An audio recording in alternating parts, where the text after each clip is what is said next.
이제 오늘 잠언 29장을 공부하는데 이제는 이 솔로몬의 잠언이 끝이 납니다. 솔로몬의 잠언이 이제 끝이 납니다. 그래서 히스기야 왕의 신하들이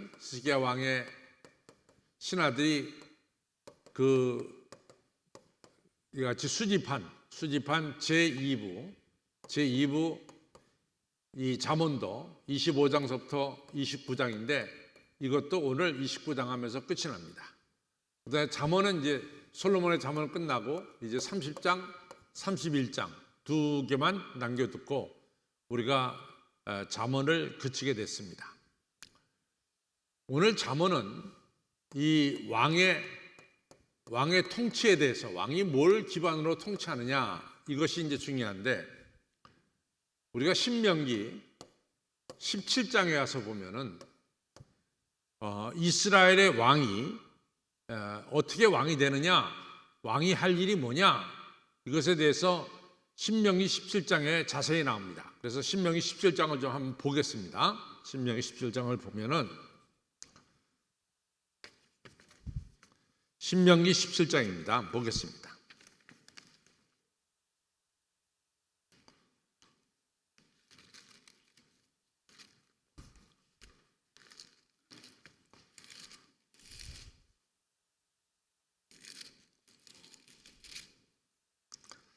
자, 14절로부터 우리 읽어나가는데 14절부터 20절까지 읽겠습니다. 시작. 내가 내 하나님 여호와께서 내게 주시는 땅에 이르러서 그 땅을 얻어 거할 때 만일 우리도 우리 주위의 열국같이 우리의 왕을 세우리라는 뜻이 나거든 반드시 내 하나님 여호와의 택하신 자를 내 위에 왕으로 세울 것이며 내 위에 왕을 세우려면 내 형제 중에서 한 사람으로 할 것이며 내 형제가 아닌 타국인을 내 위에 세우지 말 것이며 왕된 자는 말을 많이 두지 말 것이며 말을 많이 얻으려고 그 백성을 애굽으로 돌아가게 말 것이니 이는 여호와께서 너에게 이르시기를 너희가 이후에는 그 길로 다시 돌아가지 말 것이라 하셨으며 아내를 많이 두어서 그 마음이 미혹되게 말 것이며 은금을 자기들을 위하여 많이 쌓지 말 것이며 그가 왕위에 오르거든 레위 사람 제사장 앞에 보관한 이 율법서를 등사하여 평생에 자기 옆에 두고 읽어서 그 하나님 여호와 경외하기를 배우며 이 율법의 모든 말과 이 규례를 지켜 행할 것이라. 그리하면 그의 마음이 그 형제 위에 교만하지 아니하고 이 명령이 떠나 좌로나 우로나 치우치지 아니하리니 이스라엘 중에서 그와 그 자손의 왕위에 있는 날이 장구하리라 그랬어요. 왕에 대해서 적어도 한 6가지 정도. 첫째는 하나님께서 택하신 자로 왕을 삼아라. 두 번째, 이스라엘 사람만 세워야 된다. 이스라엘 사람. 타국인은 세워서는 안 된다. 이제 아시다시피 미국도 말이죠. 미국에 이제 대통령이 되려면 미국의 시민권자가 돼야 되죠. 그런데 거기 원칙이 하나 있어요. 미국의 대통령이 되려면 미국 땅에서 태어난 사람이 대통령이 돼야 돼. 예를 들어서 다른 땅에서 태어나가지고 미국에 이민 와서 이제 영주권 받고 5년이 지나면은 시민권을 시민권을 신청할 수 있는 기회가 주어집니다. 그러면 시민권을 받게 되죠. 근데 이런 사람은 절대로 왕이 못 돼요. 대통령이 못 됩니다. 그래서 미국 땅에서 태어난 사람만이 미국의 대통령이 될 수 있습니다. 그래서 하나 대표적인 예가 키신저라고 하는 대단한 국무장관이 있었잖아요. 근데 키신저가 아무리 유능하고 또 미국을 위해서 많이 일했어도 그 사람은 대통령이 될 수가 없어요. 그 사람은 미국에서 태어나지 않았기 때문에 대통령이 못 된 겁니다. 마찬가지로 이스라엘 사람이 이스라엘 왕이 되지 타국인이 왕이 돼서는 안 된다. 세 번째는 말을 많이 두지 말아라. 여기서 말이라고 하는 것은 홀수를 말합니다. 왜냐하면 말은 애굽에서 수입해야 됩니다. 또 이 말이라고 하는 것은 지금으로 말하면은 어떤 면에서는 자동차와 비슷해요. 자동차를 많이 두지 말아라.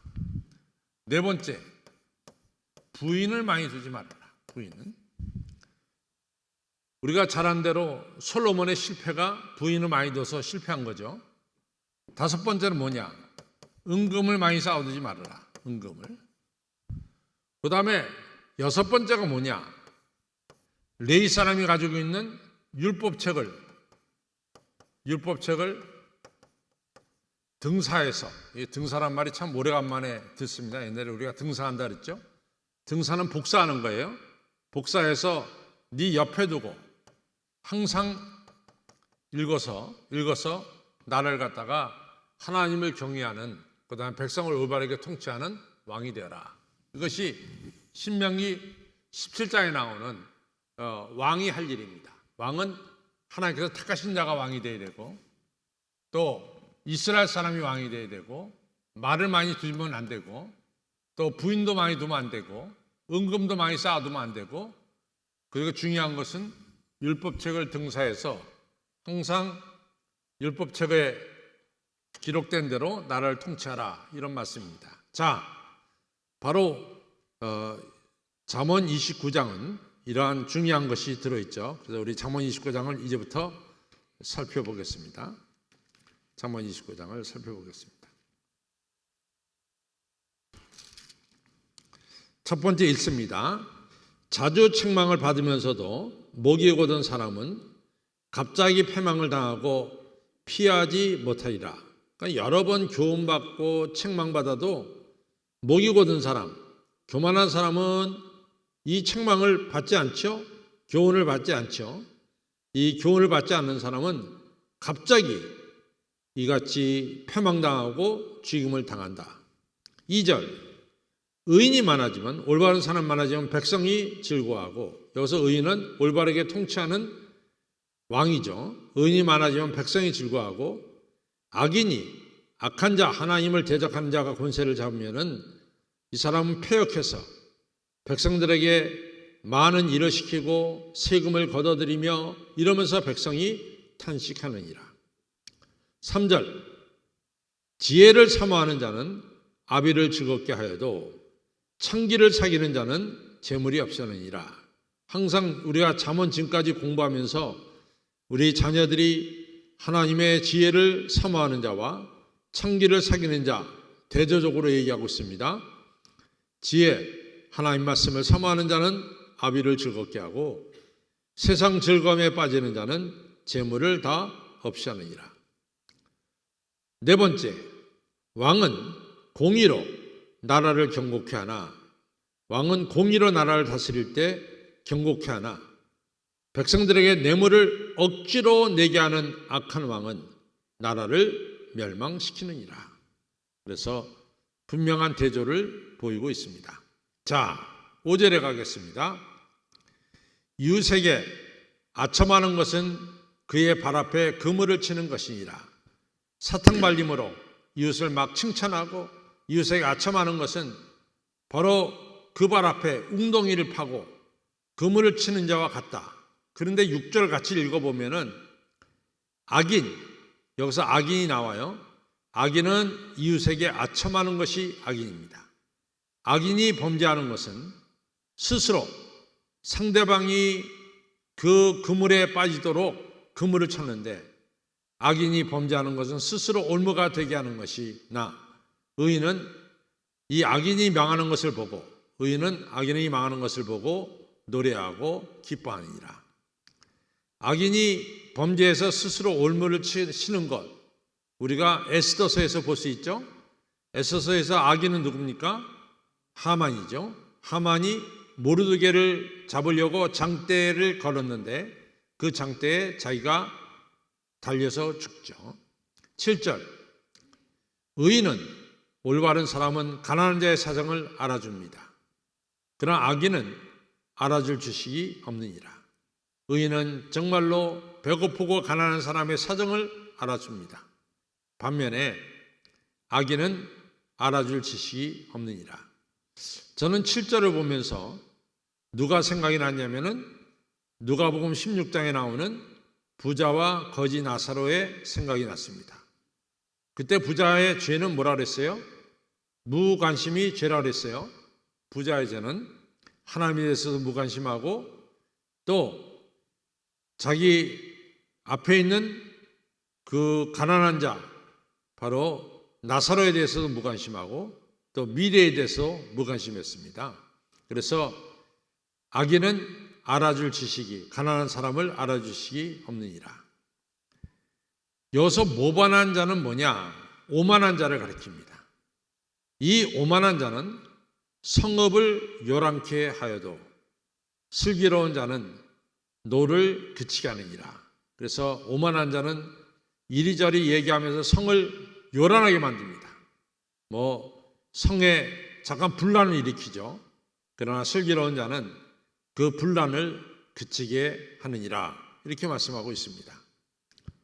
이 구절은 중요한 건데 우리가 잘 이해해야 되는데 지혜로운 자와 미련한 자가 다투면 할 때 여기서 다툰다 할 때 대개 성경에서는 법정에서 다투는 것을 가리켜요. 다투면은. 근데 이 구절에서는 법정에서 다투는 것을 가리키지 않습니다.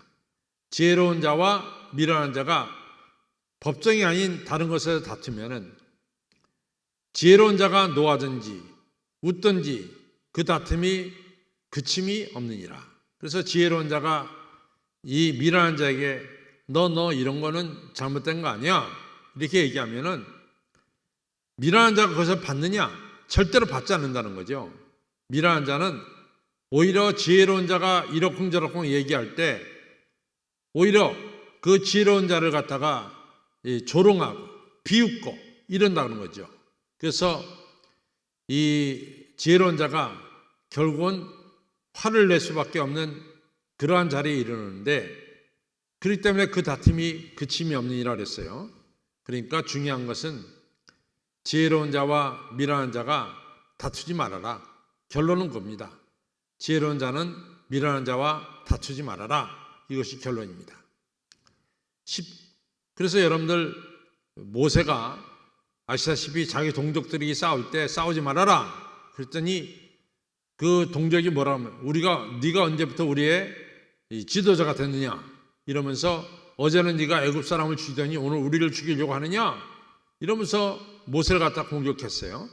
모세가 그 다음에 할 말이 없어요. 그런 사람들에게 무슨 한 말을 하겠어요. 그러니까 모세가 도망가 버리고 마는 거죠.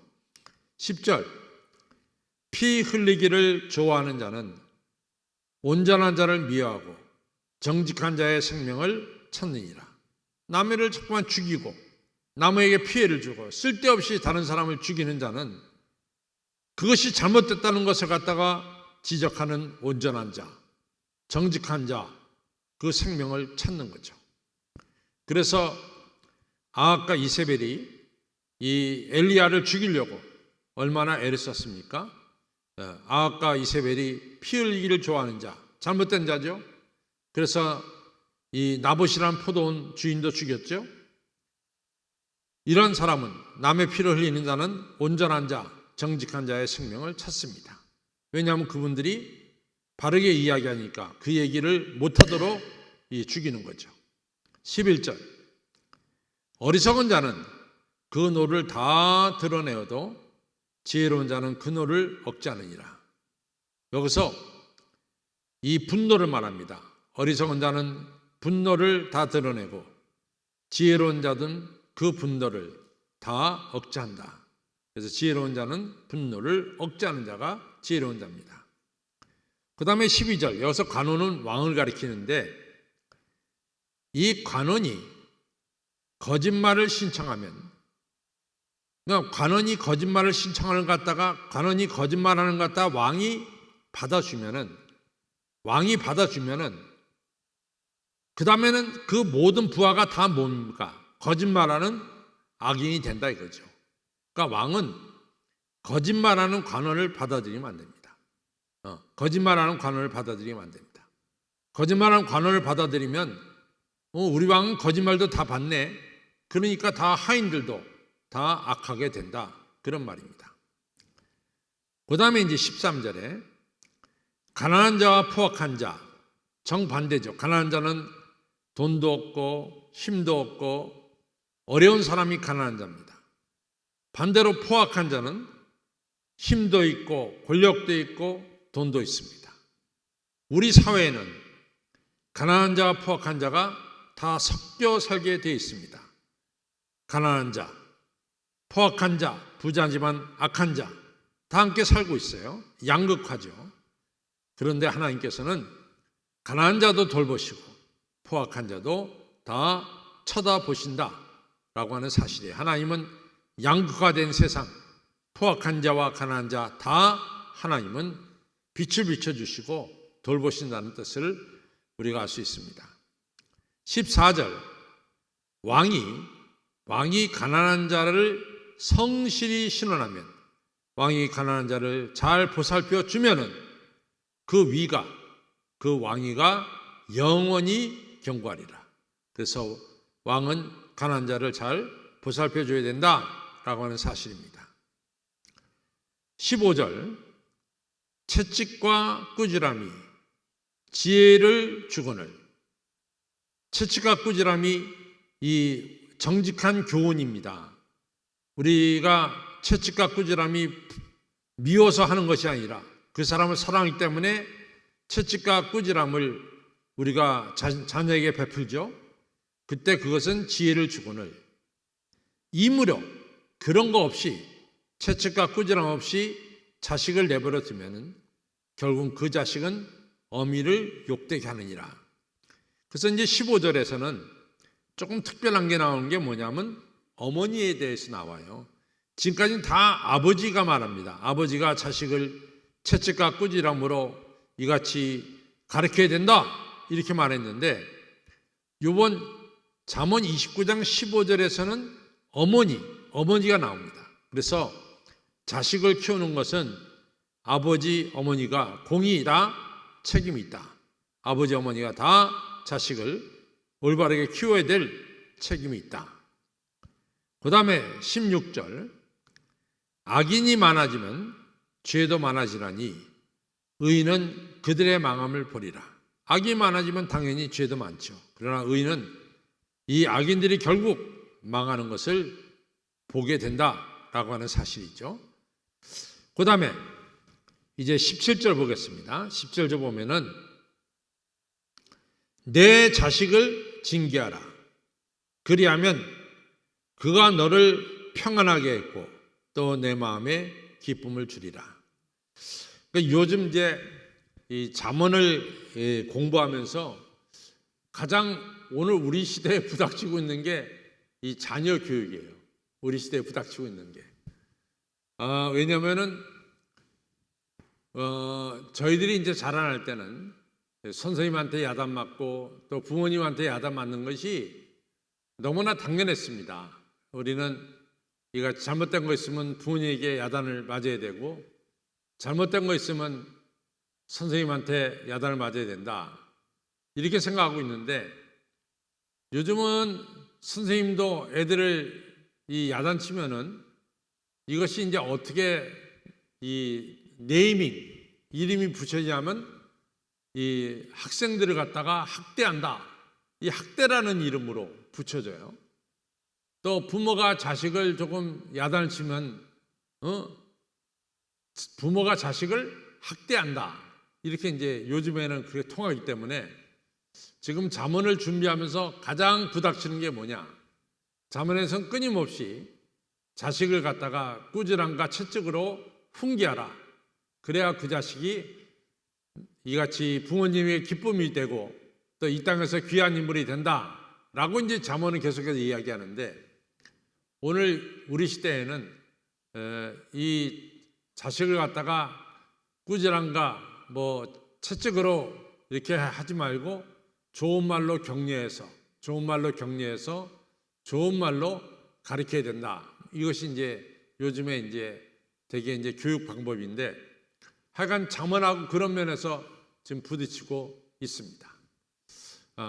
그러나 여러분과 제가 나이 드신 분들은 부모님에게 야단도 많이 맞았고 또 선생님한테 야단도 많이 맞고 자라났지만 우리 마음속에는 조금 더 원한이 없어요. 부모님에 대해서 부모님이 나를 학대했다, 또 우리 선생님이 나를 학대했다, 그런 생각 전혀 없습니다. 하여간 제가 최근에 박근혜 권사님 댁에 신방 갔는데 박근혜 권사님이 저한테 이런 얘기를 해요. 목사님이 어렸을 때 교회 빠질 때 어머니가 방 쓰는 빗자루로 종아리를 때린 것을 자기가 잘 들었대요. 그래서 자기도 자기 자녀들이 주일날 교회에 빠지면은 엄하게 자기가 야단치고 있다. 그래서 아마 우리 아이들이 주일 예배는 빠지지 않을 겁니다. 이런 얘기를 합니다. 하여간에 여러분과 제가 이 자녀들에게 잘 교육시켜서, 제가 잘 교육시켜야 된다는 말만 하지 그 이상 말은 못하겠어요. 굉장히 어려운 것 같아. 잘 교육시켜서 아이들이 여러분들에게 기쁨이 되고 또 하나님에게 영광 돌리는 자녀로 키우시기를 주님의 이름으로 부탁을 드립니다. 네. 자, 그 다음에 이제 넘어가죠. 그 다음에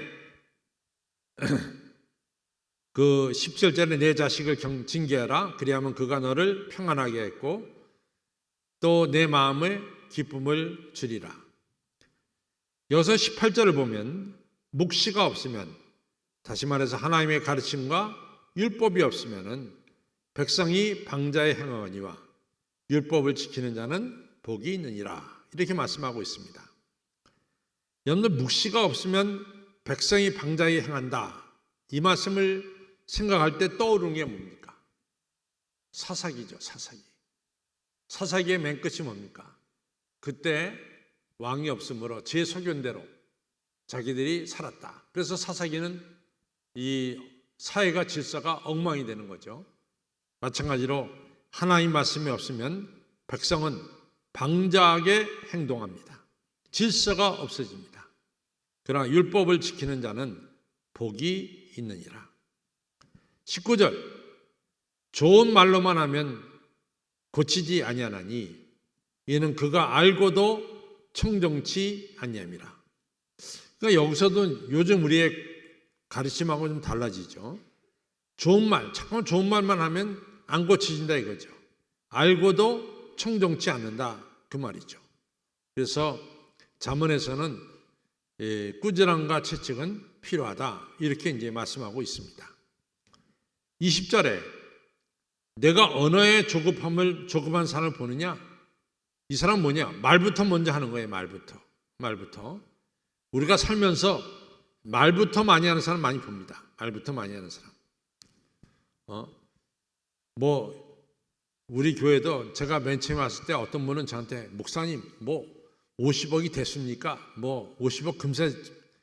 근데 그렇게 말하는 사람은 10,000원도 헌금 안 해요. 예. 그래서 보면은 언어에 조급한 사람을 보느냐. 그 사람은, 말부터 먼저 하는 사람은 미련한 자보다, 우리가 미련한 자가 하나님 희망이 없다 그러는데 미련한 자보다 더 오히려 바랄 것이 없다. 그러니까 말만 늘어놓는 사람은 사실은 상당히 어려운 사람이다. 그 사람은 정말로 미련한 자보다 더 소망이 없다, 이런 얘기입니다. 그래서 말로 이같이 먼저 늘어놓는 사람을 우리가 조심해야 됩니다. 그 다음 21절, 종을 어렸을 때부터 곱게 양육하면 그가 나중에 자식인 차리라. 종은 종답게 대해야 된다는 거예요. 종을 잘 대하면 종이 주인의 머리에 쓰게 된다는 거죠. 그래서 종을 종답게 잘 지도해야 된다. 22절, 노하는 자는 다툼을 일으키고 분하여 하는 자는 범죄함이 맞느니라. 그래서 우리에게 분노가 있으면 자꾸만 싸움을 만들고 분노가 있으면 범죄를 하게 된다라는 얘기입니다. 23절 사람이 교만하면 낮아지게 되었고 마음이 겸손하면 영예를 얻으리라. 다시 한번 교만한 사람이 누구냐? 교만한 사람은 하나님을 무시하는 사람입니다. 교만한 사람은 사람들 머리 위로 다니는 사람들이 교만한 사람이에요. 그 다음에 자기는 모든 것을 가졌다라고 자랑하는 사람이 교만한 사람입니다. 그런 사람은 결국 낮아지게 되었고, 마음이 겸손한 사람은 뭐냐? 하나님을 경외하는 사람이고 자기의 부족과 모자람을 아는 사람입니다. 그렇기 때문에 하나님 의지합니다. 이런 사람은 결국 영예를 얻으리라, 높아진다, 이런 얘기가 되겠습니다. 그 다음에 24절, 여기서 23절에 교만한 사람하고 겸손한 사람이 나오잖아요. 24절에 도적과 짝하는 자, 이 사람이 교만한 사람입니다.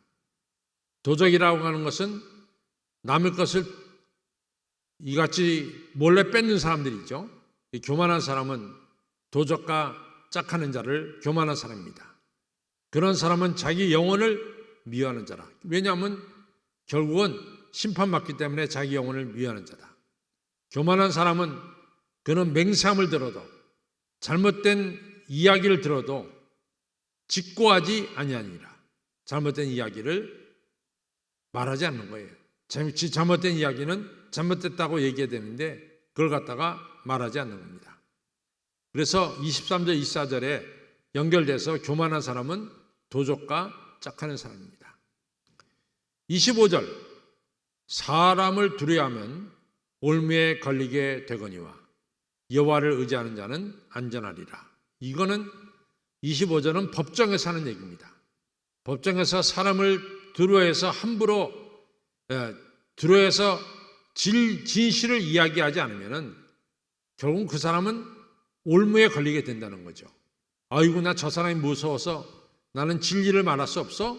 하면 결국 그 사람은 그 올무에 걸리게 된다는 거죠. 그러나 여호와를 의지하면서 진리를 말하는 자는 안전하게 되리라 라는 말씀입니다. 그래서 여러분과 저는 어디서나 하나님 의지하고 진리를 증거해야 될 줄로 믿습니다.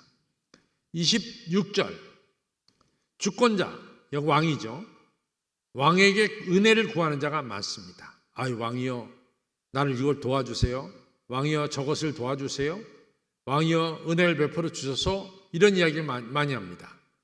그러나 실제로 우리를 도와주는 분은 하나님께로부터 우리는 도움을 받습니다. 바로 그 얘기를 하는 거예요. 26절에 주권자에게 은혜를 구하는 자가 많으나 사람의 일의 작정, 사람의 결국은 누구로부터 오느냐?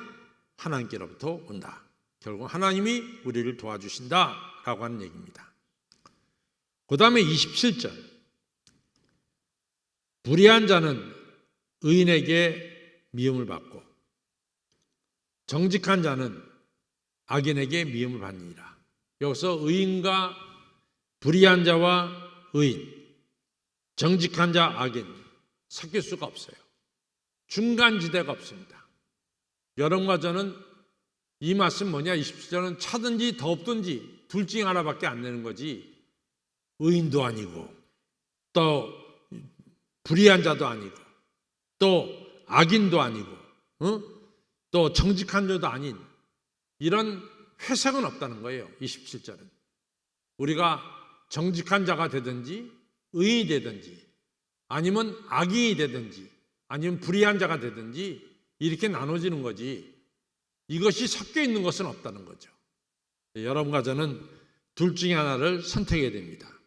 의인이 되든지 정직한 자가 되든지 아니면 불의한 자가 되든지 악인이 되든지 선택해야 됩니다. 잠언은 여러분과 저가 의인이 되고 정직한 자가 되라고 말씀하고 있습니다. 의인과 정직한 자를 선택하시기를 바랍니다. 자, 우리 결론을 가겠습니다.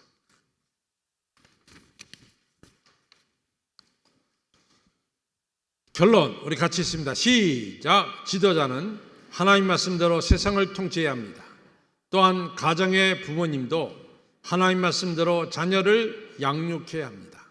또한 주인도 종들을 하나님 말씀대로 율법대로 대해야 한다는 것입니다. 그럴 때 나라는 안전하고 공의가 실현되는 나라가 되는 것이고, 가정은 모든 사람에게 기쁨과 힘이 되는 것입니다. 나아가 종들로 주인을 바르게 섬기게 된다는 것입니다.